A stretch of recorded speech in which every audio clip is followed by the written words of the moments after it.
আমি মাত্র বোধহয় 7 দিন কি 8 দিন স্বরাষ্ট্র মন্ত্রণালয় ছিলাম, ওদের সাথে আমার আলাপ হয়েছে, খুব ডিটেইল আলাপ হয়েছে। আমি আমার পরিকল্পনাটাও বলেছিলাম এবং পুলিশকে যখন অ্যাড্রেস করি, যখন তাদেরকে বের করি, তার আগে একটা কথা বলেছিলাম যে দানবিক পুলিশ থেকে আমি মানবিক পুলিশ বানাবার চেষ্টা করব।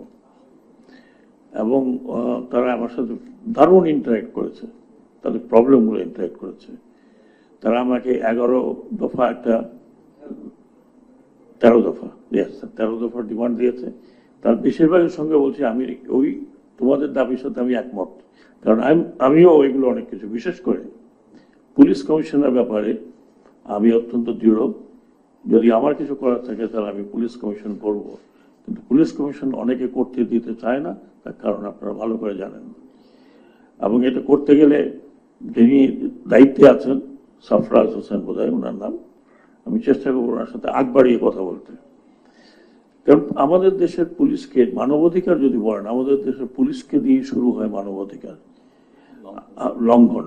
আমি লাস্ট যখন টকশো করি, এই তখন ছাত্র আন্দোলন একদম তুঙ্গে, মারা যাচ্ছে একদম ঝাঁকে ঝাঁকে, তখন আমি খুব চোখ ভাষায় ওনাকে বলছিলাম যে আমি যখন দেখি এই পুলিশের কর্মকাণ্ড, আমার কাছে মনে হয় না আমাদের দেশের পুলিশ। আমি কথা বলতে পারছিলাম না। আমি বললাম যে এইভাবে সন্তানদের হত্যা করা কোন বাঙালি পুলিশ করে? আমি বারবার বলেছি যে এ আমাদের দেশি পুলিশ নয়। এমনকি ব্লক কি হচ্ছিল, ব্লক রেড, এটা আমি কাশ্মীরের ব্যাপারে শুনেছিলাম। It came from there, block red. আমি এর আগে কিন্তু পুলিশের মুখে শুনিনি। আমি বলেছিলাম যে why riot police was given 7.62 39 type, মানে এটা একটা সাংঘাতিক মরণাস্ত্র, যেটা হচ্ছে যুদ্ধক্ষেত্রে ইউজ হয়।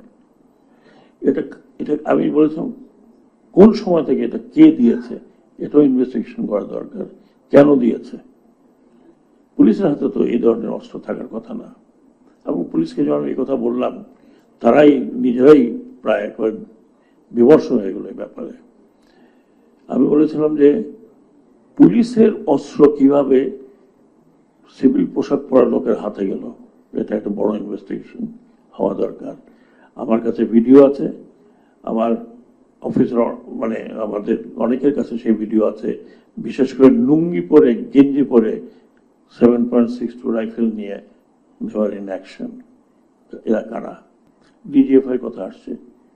অ্যাকচুয়ালি ডিজিএফআই কাজ ছিল অন্যরকম। সেটা ছিল আন্তঃবাহিনী বা অন্যান্য বাহিনীর ভিতরে if there is any breach of security, যেটা জাতিকে ক্ষতি করতে পারে। কিন্তু ওভার দ্য ইয়ার্স আমাদের শাসকগণ একে ইউজ করেছে, এবং শেষে যে অবস্থা হয়েছে যে এমনভাবে ইউজ হয়েছে যে 4 তারিখ আমরা বক্তব্য দেওয়ার পরে যখন ডিজিএফআই ঢুকলো আমাদের এখানে, যদি এটা 5 তারিখে এই ফল না হতো, 6-7 তারিখে হতো, তাহলে আমরা বোধহয় লাস্ট হতাম আয়না করে ঢোকার। এবং দিস ওয়াজ ওয়ার্নড। ঠিক তারপরে পরেই আমাদের মধ্যে সিনিয়র মোস্ট ছিলেন প্রাক্তন সেনাবাহিনী প্রধান নুরুদ্দিন খান, ওনাকে টেলিফোনে বলা হয়েছে আপনারা এটা করলেন কি? That was asking for army not to fire means what? যখন আমি বললাম not to fire, it means sedation. এবং হাসিনা যদি আরো 3-4 দিন থাকতো, তাহলেও তো আপনি শেষ পর্যন্ত দেখতেন যে last victim of Aynaghor, myself and few others, আমি একা নই, আরো 2-4 জন থাকতো। 5 তারিখেও আমি বের হয়েছিলাম, বৃষ্টি হচ্ছিল অন দ্য রোড। আমাকে ওয়ার্ন করা হলো যে আপনি ভিতরে যান, because you are under the target of snipers. আমি আজকে কথাগুলো বলছি, আগেও বলেছি। তো ব্যাপারটা হলো যে মানবাধিকার কমিশন যে শুধুমাত্র আপনাদের মানবাধিকার শুধু লঙ্ঘিত হয়েছে আপনাদের, যেটা এখানে ববি আজাদ বললেন এবং নাজমুল আশরাফ বললেন, আমরা কিন্তু সেটা ছিলাম 15 বছর। আমি ব্যক্তিগত বলছি কথাটা, 15 years I was not invited in any state function. 15 বছর, ইট ইজ রেকর্ডেড। কোন স্টেট ফাংশনে, এমনকি স্বাধীনতা দিবসের কুচকাওয়াজেও আই ওয়াজ নট ইনভাইটেড। আগে হতাম, কিন্তু হয় নাই। তো এটাও তো আমার প্রাপ্য ছিল কি ছিল না, ছিল। তো কাজে এই এই ছোট ছোট আমরা কিন্তু সবাই সাফার করেছি। আর আই থিঙ্ক আমি ইলেকশন কমিশন থেকে বের হওয়ার পর থেকে আই বিন টকিং। এখানে অনেক কথা বলেছেন, আমি বিশেষ করে my heart goes with the hill tract. উনি হয়তো আমাকে চিনবেনও না। আমি বমদের সাথে আমার খুব ভালো খাতির ছিল। I will try to communicate it definitely. তো কয়েকটা জিনিস আমি নিজস্ব একটা আমার ওন আইডিয়া। কয়েকদিন আগে আমি প্রথম একটা আর্টিকেল লিখেছিলাম যে রাষ্ট্র সংস্কারের এখনই সময়। সেখানে আমি অনেকগুলো বিষয় লিখেছিলাম, অনেকে গালাগালিও করেছে প্রথমটা পড়েই। আর বাকিগুলো কিন্তু আপনার এই ইলেকশন কমিশন সিলেকশন, বিচারপতিদের সিলেকশন, এগুলো সব কিন্তু ছোট ছোট করে দেওয়া ছিল। আপনারা জানেন পত্রিকা আর্টিকেল এত বড় বড় লেখা যায় না। আমার সেকেন্ড আর্টিকেল লাস্ট যেটা ছিল সেটা ছিল how to select election commission, পুরো স্তর দিয়ে আমি বলেছি। আমার আরেকটি বিষয় যেটা আজকে থেকে না বহুদিন থেকে, সেটা ছিল আপনার কথা যেটা পলিটিক্যাল পার্টি অ্যাক্ট। এই পলিটিক্যাল পার্টি অ্যাক্টের খসড়া অলরেডি আমার এপিএস এর কাছে আছে। আমি এটা বদিউল আলম মজুমদার সাহেব চেয়েছেন, আমি দিয়ে দেব। সেখানে অনেক বিষয় আসছে, কারণ আমাদের পলিটিক্যাল পার্টি, যে পার্টি হোক, যখন যে ক্ষমতায় যান তিনি ক্ষমতাকে একেবারে আঁকড়ে ধরে রাখেন, কক্ষিগত করেন। এটা কিন্তু দেখে আসছি গত, যারা বললেন 1972-এর পরের থেকে শুরু করে এই পর্যন্ত। এবং আমাদের পলিটিক্যাল পার্টির কোনো জবাবদিহিতা নাই। মানে ফরচুনেটলি আর আনফরচুনেটলি অনেক রক্ত ঝরার পরে একটা পলিটিক্যাল পার্টির ইনসাইড আমরা দেখলাম। আমি তো বলি যে এই পলিটিক্যাল পার্টি এক যা করেছে, জঘন্যতম অপরাধী নাৎসিদের সাথে তুলনা করলেও আপনি হায়রান হয়ে যাবেন। যিনি যিনি প্রধানমন্ত্রী ছিলেন, যিনি দেশ ছেড়ে চলে গেলেন, তিনি এখনো বলেন যে উনি রক্তপাত বন্ধ করার জন্য দেশ ছেড়ে চলে আসছেন। মানে ইম্যাজিন দি, মানে ওনার কোনো আমার মনে কোনো কনসাসই লাগে না যে এতগুলো ছেলেদের মারা গেছে। সরকারিভাবে বলে 600, আমি প্রথম দিন বলেছি more than 1000, and I still stand on it, that more than 1000 these young people have been killed, who are the assets of not only Bangladesh, assets of whole world. এদের মধ্যে তো অনেকে সায়েন্টিস্ট হতে পারত। আমি প্রত্যেকটি হসপিটালে গিয়েছি যতদিন, 5-7 দিনের মধ্যে। যারা তো শহীদ হয়েছে, যারা সারা জীবন অন্ধ হয়ে থাকবে, বিকলাঙ্গ হয়ে থাকবে, তাদের কথা একবার চিন্তা করেন। I have seen young people, 15 বছর, 16 বছর, 17 বছর, আমার এখনো চোখ দিয়ে পানি বেরোয়। তাদের দুটো চোখই নাই, অন্ধ, মানে অন্ধ হয়ে গেছে। চিন্তা করেন তা, what is there future? So যে বললেন যে তহবিল হয়নি, তহবিল হয়েছে। ডক্টর ইউনূস একটা তহবিল করেছেন, বিপুল সারে তহবিলটা আসছে। আমাদের সাথে যে 2জন ছাত্র উপদেষ্টা আছেন তাদেরকে টাস্ক দেওয়া হয়েছে লিস্ট করার জন্য। কিন্তু মুশকিল হলো কি, যাদের তো হসপিটালের লিস্ট আছে তাদের তো পাওয়া যাচ্ছে, কিন্তু অনেকে তো হসপিটালে যায়ই নেই, বাবা মা নিয়ে গেছে ছেলেকে বা মেয়েকে, তাদেরটা পাওয়া যাচ্ছে না। একটু ধৈর্য ধরতে হবে, সময় একটু দিতে হবে। মাত্র তো 2 মাসও হয়নি এখন পর্যন্ত। তো কাজেই আপনারা যতগুলো কথা বলেছেন এগুলো সব I have discussed many Times, এগুলো করা উচিত। কিন্তু করা উচিত আর করতে হবে, এটা দুটো অনেক তফাৎ আছে। আমরা অ্যাটলিস্ট চেষ্টা করছি যে কিছু কিছু কিছু কিছু জায়গায় 6টি সংস্কারের কথা বলা হয়েছে। এগুলো অনেক বড় ধরনের সংস্কার। এগুলো কিন্তু আপনি যদি মনে করেন 3 দিনে, 7 দিনে, 3 মাসে হবে এমন না। এবং আমি মনে করি যাদেরকে দেওয়া হয়েছে তারা নিশ্চয়ই পলিটিক্যাল পার্টির সাথে আলোচনা করবেন। ধরুন যদি ইলেকশন প্রসেস নিয়ে আলোচনা করতে হয়, আপনাদের সাথে আলোচনা করতেই হবে, নাহলে it will not be sustainable. আমি আইন শৃঙ্খলা বাহিনীর কথা, পুলিশের কথা বললাম। আমি মনে করি যে বর্তমানে যারা লিডারশিপে আছেন আর্ম ফোর্সেস, 3জনকে আমি চিনি, কারণ they were very young when I was still in service. তিনজনকে আমি চিনি, এয়ারফোর্স, নেভি, এবং দে আর অল গুড ফ্রেন্ড তিনজনই, কারণ তিনজন কিন্তু একই কোর্সের। এবং আমি মনে করি যে দে আর অল গুড পিপল, বাট আপনাদেরকে ওইটাও বুঝতে হবে যে তারা কিন্তু সদ্য চিফ হয়েছেন, এবং চিফ হওয়ার পরে একটা আর্মি চিনতে মিনিমাম আপনার 1 বছর লাগে, আমাদের দেশে না, সব দেশেই। তো কাজেই আমার খুব বিশ্বাস আছে, আমি মাঝে মধ্যে ইন্টারাক্ট করি, এই যতগুলো কথা বললেন এগুলো সবই ঠিক হবে। লিটন সাহেবকে আমি একটু অনুরোধ করব, আপনার প্রধান বোধহয় justice Mainul, please tell justice Mainul immediately to give a letter, immediately. Okay, যদি চলে গিয়ে থাকে আই এম শিওর উনি জাজ মানুষ, ওনার লেটার কার্যকর হবে আমি আশা করি। আর আমার পক্ষে যা হেল্প করা দরকার ইউ লেট মি নো, আমার ক্ষুদ্র ক্যাপাসিটি আই ক্যান হেল্প। মনে রাখবেন আমি পাট বিক্রি করি আর নৌকায় পাট উঠাই, এটুকুই আমার কাজ। তারপরেও আপনি ইমিডিয়েটলি শুধু ওনাকে একটা টেলিফোন করতে বলেন প্লিজ, তাহলে এত শুধু চিঠি দিলে হয় কি ব্যুরোক্রেটিক ফর্মে চলে যায়। নাগরিক সমাজ, আমি সুব্রত বাবুকে বলছি, নাগরিক সমাজ তৈরি করেন, সিভিল সোসাইটি। আমাদের দেশে সিভিল সোসাইটি নাই, এই 2-1টা যারা আছে সিভিল সোসাইটি তৈরি করেন। কোনো সিভিল সোসাইটি দেশে না থাকলে ওই যাতে আপনি ভোট দিয়ে বসাবেন সেও সরে চলার চেষ্টা করবে। There has to be very strong civil society. মানে কি বলবো আর কি, এগুলো আমার অবজারভেশন, ব্যক্তিগত অবজারভেশন। আমাদের সিভিল সোসাইটিও এই দল ওই দল সেই দল 3 দলে ভাগ হয়ে গেছে। আমি কত গালি শুনছি, বলে ও আচ্ছা আচ্ছা আপনি তো ওই দলের লোক, ওই দল বলে আরে উনি তো ওই দলের লোক। হ্যাঁ, শেষমেশ আমি নাকি আলট্রা কি বলে এটা, আলট্রা ইসলামিস্ট। তো এইগুলো আপনার একটা সিভিল সোসাইটি তৈরি করেন যেটা একটা নিউট্রাল জায়গা থেকে কথা বলবে ফর এভরিবডি। যে দেশে সিভিল সোসাইটি নাই সেই দেশে এরকম হবে। আজকে যদি আমাদের দেশে স্ট্রং সিভিল সোসাইটি থাকতো আর 100 জন দাঁড়ায় যদি এই কথা বলতো যে মানবাধিকার লঙ্ঘন হচ্ছে, কতজনকে ধরতো? How many? কিন্তু আমরা পেনি পিটস অ্যান্ড বিটসে কথা বলেছি, সেই জন্য everybody is caught us.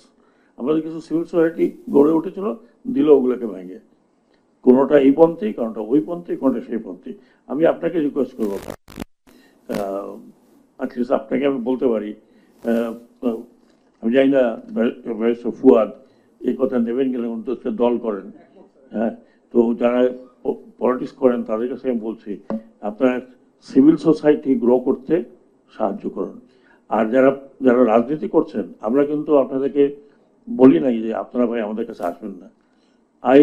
We need your support, we need support of every political party. তার কারণ হচ্ছে যে আমরা কতদিন থাকবো আই ডোন্ট নো। যেমন আমি বলি ভাই কতদিন থাকবো আই ডোন্ট নো, আমি কিন্তু আমার বাড়ি পরিবর্তন করি নাই, I stay in my own house and ইনশাল্লাহ stay in my own house. কিন্তু আপনারা রাষ্ট্র পরিচালনা করবেন, কাজে ইউ শুড হেল্প এই অন্তর্বর্তীকালীন সরকারকে। এটা যদি আপনি মনে করেন যে না ওরা কি করতেছে উই ডোন্ট নো, আপনার সাথে যদি দেখা হয় আপনারা এইগুলো কথা আমাদেরকে বলবেন, ইউ শুড ফোর্স এই জিনিসগুলো আপনারা দেখেন। কিন্তু আমি মনে করি যে শুধুমাত্র ক্রিটিসিজম নয়, অফকোর্স ইউ শুড ক্রিটিসাইজ, কিন্তু আপনারা যদি আমাদেরকে হেল্প না করেন তাহলে আমাদের এই কতজন লোক দিয়ে কাছ থেকে অনেক কিছু আশা করতে পারে না। ইটস নট, এটা কিন্তু না, মানে কেয়ারটেকার গভর্নমেন্ট না। কেয়ারটেকার গভর্নমেন্ট তো আপনি জানেন অল্প সময়ের জন্য সাপোর্টেড রুটিন কাজ করবে। অন্তর্বর্তীকালীন সরকার আমরা সিনসিয়ারলি ওয়ান্ট দ্যাট অন্তত আমরা একটা লাইনে রাষ্ট্র কাঠামোটাকে নিয়ে যাই। আপনি রাষ্ট্র কাঠামো যখন কথা বলছেন, আমি মনে করি রাষ্ট্র কাঠামোর অনেক বিষয় আছে যেগুলোকে চেঞ্জ করতে হবে। ফর এক্সাম্পল, আপনারা প্রেস করেন that we need 2 chamber, upper chamber, lower chamber. আপনারা প্রেস করেন that we need recall system, press করেন। অনেক বিষয় আছে যেগুলো আপনারা প্রেস করতে পারেন। তো এই রাষ্ট্র চেষ্টা করছে এই বৈষম্য দূর করার জন্য, বাট আস্তে আস্তে হবে। উই আর ভেরি, আমাদের সমাজটা কিন্তু ভেরি কনজারভেটিভ। এটা হইল না কেন, ওইটা হইলো কেন, কেন করলো, অমুক এই কথাটা বললো কেন। আপনি দেখেন প্রতিদিন কেন ওই কথাটা বললো, একটা ধুমায়া উইদাউট এনি আন্ডারস্ট্যান্ডিং। সবাই তো আমরা খুব জটিল জটিল সোসাইটি এবং জটিল জায়গায় আছি। আর আইন শৃঙ্খলা বাহিনী সম্বন্ধে বললাম, ডেফিনেটলি আমাদের পুলিশ ফোর্স নিডস চেঞ্জ, তারা নিজেরাও চেঞ্জ চাচ্ছে, এবং আমি এই প্রমিস করেছিলাম I will change them, but আমি নাই, কিন্তু still I will help home ministry যখনই চাইবে। তবে তবে police commission is a must, যদি আমরা পুলিশকে মানবতা পুলিশ করতে চাই। শেষ করবো আমি কথা বলে, অনেক কথা ছিল, প্রায় 4 পৃষ্ঠা আমি লিখছিলাম অ্যাবাউট যে কমিশন, গণকমিশনের কথাগুলো আপনি বলেছেন, এটা কিন্তু হচ্ছে একটা একটা, যেমন গুম খুনের ব্যাপারে এই পর্যন্ত বাংলাদেশে এর আগে এই কমিশনটাকে সাইনই করা হয়নি। এটা রিভিউ ছিল, ইট ওয়াজ সাইন, আমরা সাইন করলাম on 29th August we have signed it, ট্রিটি কনভেনশনের কথা বলছি। তার মানে এখন যে গুম খুনের মধ্যে জড়িত থাকবে, এখন আপনি আগের কথা বাদ দিলাম, এটার পরে he will be liable not only দেশ, ইন্টারন্যাশনাল আইনে। আরেকটি আপনাকে সংখ্যা দিই, 2009 থেকে 2023 পর্যন্ত 2699 এক্সট্রা জুডিশিয়াল কিলিং হয়েছে, এবং ওই পিরিয়ডে 677 enforced disappearances, while 1048 individual was in custody, death in custody। তাহলে বুঝে দেখেন, অন্য তো 72 আগের কথা তো বাদই দিলাম, শুধু এই পিরিয়ডটাতে আপনি দেখেন কি অবস্থা। ইট ওয়াজ in one word, it was a draconian government, and it was a draconian, আমি তো মনে করি all these people নিয়ে আসার দরকার নাই, in absentia they should be tried, just like নরমবাগ ট্রায়াল। এই আমাদের রেগুলার ট্রায়াল হবে কিনা আমি জানি না, সরি, এখানে করেন, দে শুড বি ট্রাইড। আমি অমুককে নিয়ে আসবো, তারপরে করবো, evidence is very much there. আপনি একা গুলি না করেন, হুকুম দিয়েছেন, আপনার তত্ত্বাবধানে এটা হয়েছে, কি চান আপনি? অল এভিডেন্সেস আর দেয়ার। ইন্টারন্যাশনাল কোর্টে তো ডেফিনেটলি, আমি মনে করি ডক্টর ইউনূস সাহেব কালকে পরশু দেখা করেছেন আইসিসির প্রসিকিউটরের সাথে, এবং chief prosecutor, and the chief prosecutor has taken a note. এবং ইন্টারেস্টিংলি আমাদের পার্শ্ববর্তী দেশের হঠাৎ করে কেমন যেন লাগলো, ও পাকিস্তানি অরিজিন লিখছে, আমি পড়লাম,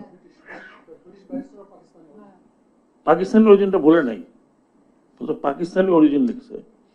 তো এইগুলো আমরা খুব বিপদের মধ্যে আছি। Therefore, we should be very tolerant. সামনে এত বড় ধরনের দুর্গাপূজা আছে, please see that this is not disturbed for our national security. আমি অন্য কিছু না, they are also our citizen, and we must protect our all citizens, whether minority তো হোক অথবা মেজরিটিতে হোক। এটাও কিন্তু মানবাধিকার কমিশন, এবং আমি আশা করি, আমি পলিটিক্যাল পার্টির সাথে বলছি, আপনারা দুজন, একজন তো ববি হাজেজ এখানে নেই, প্লিজ, ও 3 জন আছেন আপনারা, please, this is your duty to protect all citizens right. শুধু আমাদেরকে মুখের দিকে তাকালে হবে না, পুলিশের মুখের দিকে তাকালে হবে না। পুলিশ এখন পর্যন্ত natural purpose they are not still that active.